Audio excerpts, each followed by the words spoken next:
Hi guys, welcome to another episode of Interstellar Space Program.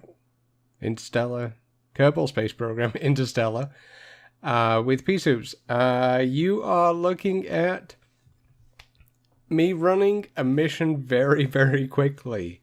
The mission that we had, the contract that we had to return from Minmus didn't actually mean bring a Kerbal back. It means bring an entire craft back.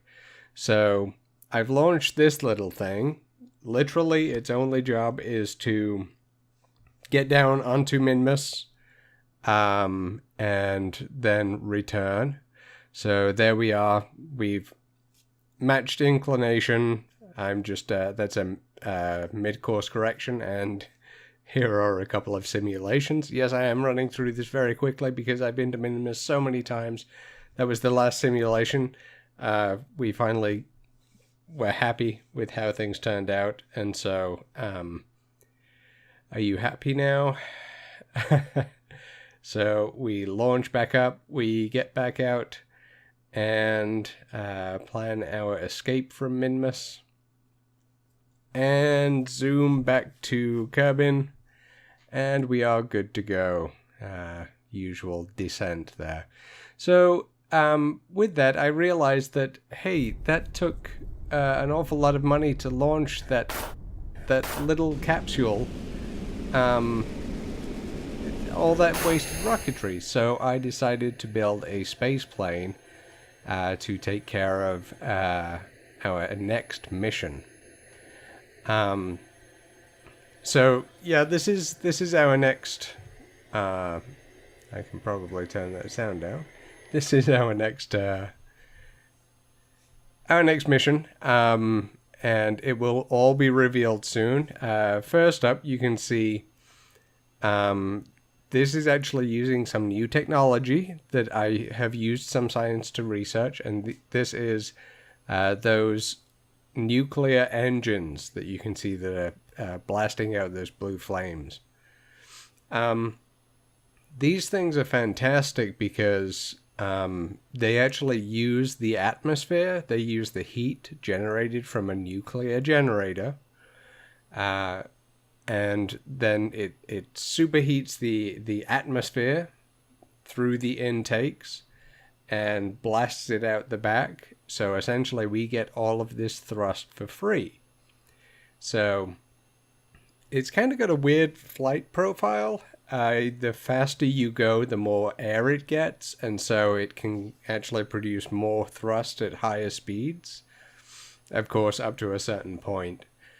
And of course, the higher you go, the thinner the atmosphere, so you kind of hit this this kind of wall where you're going fast enough to ram as much air in as possible, but you don't have all of the atmosphere pushing back on you, but the amount of atmosphere is also reducing, so you can't get as much thrust. So it kind of reaches a balancing point. And of course, it will not work outside of atmosphere. So for that purpose, I've included some fuel on board. So right now they're operating in atmospheric mode. And what I'm doing is, you can see at the bottom there, my speed is climbing. I'm getting as much speed as possible. I'm going mostly just horizontal, not really looking for too much height right now. So we're getting as much speed as possible while we're within the atmosphere, and while we can do this. And once we reach a decent speed, or kind of more of a maximum speed, we'll be able to switch over, and you'll see that in just a few moments here. In fact, I think I'd take a little dip back in and use the speed gained, so I come out of the atmosphere a little bit, dip back in, use that extra dip into the atmosphere to give us one final thrust out. So as I mentioned, the reason for for creating this thing is essentially we can launch things for free. Of course, we have to have a payload. We have to pay for, if we want a satellite, it'll have to have a little engine on there, or, and a bit of fuel. But we won't be wasting all of that fuel. Okay, so I think I missed it, but we did switch over to liquid fuel. So now we can actually blast our way out of the atmosphere, and we can perform maneuvers in the atmosphere there as well. So I'm just climbing. You can see our speed climbing there. Unfortunately, these engines do suffer the same wind down issue as the other nuclear engines, which is to say, when you shut off the throttle, it doesn't stop thrusting. It takes a few moments for it to wind down, which makes it very difficult to get perfect maneuvers. So I think I overshoot this just a little bit. Yeah. So I think I was aiming for 80k. Looks like I'm not doing too bad. So yeah, we can launch payloads essentially for free, because normally we send a rocket up, and if we've got 1 ton of payload that we need to get into orbit, that's a whole lot of rocket that needs to be underneath that payload, which is just going to end up staging and falling back to the ground. Or we leave it in orbit as debris, which of course comes with its own issues. This way, we can take the spaceplane up, get it into a stable orbit, and then just gently place the object in orbit. Not so gently in this case, if I recall correctly, but we gently place it in orbit, move away from it, and then we can crash back through into the atmosphere, and land this thing, and we get all of our original money back. So it's a great money saver. So there we are. We are circularized at approximately 80 kilometers. So I'm just bringing down my apoapsis there. The only reason I was too worried about that is because of our payload. We are going to have to dock with this payload eventually. So I wanted to make sure that it was in somewhat of a stable, easy to match orbit, around 80 kilometers. And that brings me to our payload. And it's actually quite impressive that this plane has managed... There we go, flipping around. I'm trying to figure out which way I want to be pointed. And some time acceleration. So I have some lighting to illuminate this auspicious occasion, our maiden deployment from our space plane. And there it is. And I decouple it. I'd forgotten to so I'm using RCS right there to kind of push the plane down away from it. So yeah, there's no thrust or anything on this object. We just kind of placed it and we moved away from it, and now it's in a nice gentle orbit. Now I'm just thrusting away from it and also bringing down our periapsis. That's right, folks. From the change in audio, you can tell that this is a revision after the fact, whatever. I just realized that I never actually explained what we were putting into orbit because I was drooling over our new space plane. This is a base, a station to put into orbit around Minmus-Duna.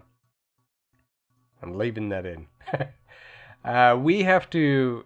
so I've got this contract build a new orbital station around Duna. I've had it for a while. I'm not sure if I was recording when I took it, but here are the requirements. Have a facility supporting at least 5 Kerbals. So that is taken care of with the cupola module. Of course, that's the module, same as on the ISS, viewing module. The lander can here, and also the mobile processing lab. Essentially, this lets us take science into orbit around Duna. We can take data and process it here for science without bringing it back to Kerbin. Very handy to have. We also have an almost full RCS tank, and this fuel tank right here. The unfortunate thing is, it does not have an antenna on it. So I need to put an antenna on before it goes to Duna. I just realized that in post as well. So yeah, this thing, I've designed a whole system, a tug to take it out to Duna when our transfer window comes around. So that's going to be a fun mission coming up. And yeah. I guess I'm going to pass back to the Keith that is completely oblivious. Still just going on about his space plane. So take it away, Pea Soups. Back into the atmosphere. Now, I am not very experienced with this. I haven't used the planes too much in Kerbal Space Program, so it's all a little bit of an experiment. My plan is essentially to come in at a fairly steep angle. I don't think I came in steep enough here, but we come in at a fairly steep angle and kind of belly flop through. You can see there I'm pulling up the nose of the plane to kind of crash into the atmosphere so that it slows us down. Unfortunately, since I wasn't approaching steep enough, I kind of ended up bouncing off of the atmosphere, and you can see there I actually ended up climbing back up to 50 kilometers after our first approach. So we're back on our way down now. And once again, I'm raising the nose of the plane to increase the drag so that we're hitting the atmosphere as much as possible, really. It may sound a little bit counterintuitive, but you want to hit as much of that atmosphere as possible to slow you down. Otherwise, you're just going to end up speeding through the atmosphere at 2 kilometers per second, and something's going to blow up. I know this from experience. So we keep that nose up, and you can see KSP, KSC, Kerbal Space Center, passing below us there. So I did overshoot it due to that first bounce off of the atmosphere. But no worries. You'll see a couple times here, I think, I actually extend the landing gear for the plane to increase drag and slow us down some more. I keep meaning to add air brakes to this, which is essentially just a big surface that hits the atmosphere some more and slows you down. So I need to get air brakes on here, but we did okay without them. We did okay. So you can see that I'm with the blue flames coming out of the engines. That means I'm back on atmospheric thrust coming from those engines. And if you look on the right-hand side there... Oh, that's not showing. This thing actually still had a good amount of delta V left on liquid fuel. I think I'll have to go back and check, but it was a fair amount. And with lighter payloads, I know a recent other mission that I did with this plane, I still had 1,000 meters per second of delta V left after putting the payload into orbit. So I could have taken this thing to the moon and back after delivering a payload. So that's just stuck as it is. If we actually filled the cargo bay with fuel, maybe not filled, it would be difficult to get the thing off of the ground if it was filled, but if we use some of that space for fuel, we'd probably be able to get to some interesting places with the space plane. I'm looking forward to trying that at some point. So, this is not my best part. I'm not good at landing. I've never been good at landing. I fly flight sims. I've just never quite gotten the landing thing down. And I wasn't. You can see me using the atmosphere again, just pulling up sharply so that it slows me down. And I still end up coming in very, very steeply. And let's see, it looks like it could be an okay land. Oh, no, we're off. And bounce. And so close. So very close.